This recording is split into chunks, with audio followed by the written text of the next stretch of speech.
नर के उपजे भाव, मत ज्ञान माने नहीं, शुद्ध ज्ञान में न्याव।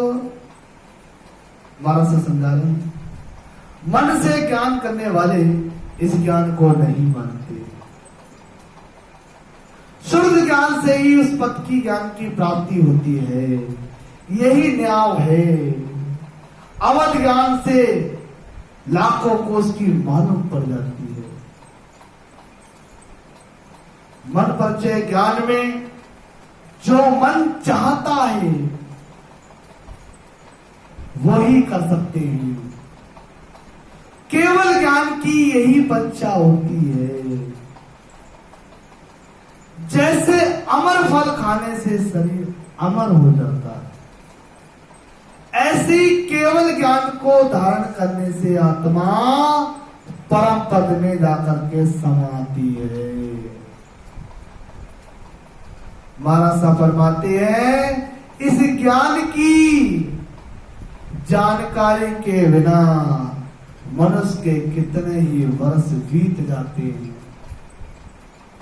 जब अगले जन्म की प्राणी की पुत्रवाणी जागृति होती है, तभी ज्ञान सुनने को मिलता है। कोई पिछला जन्म उदय होता है, तब जाकर के ज्ञान सुनने को मिलता है। तो इस ज्ञान को धारण करने का भाव हो जाता है।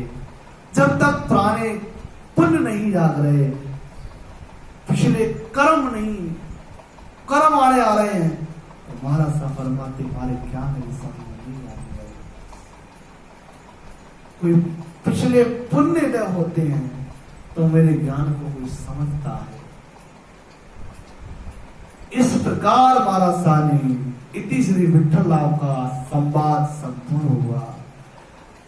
महाराज साहब ने विठ्ठल राव को अनेकों तरीकों से, नाना प्रकार की विधियों से, भांति भांति से महाराज साहब ने समझाने का प्रयास किया। विठ्ठल राव महाराज से पूछो कि वेद कैसे आयो, भेद कैसे आयो, लवेद कैसे आयो, सुषमवेद कैसे आयो।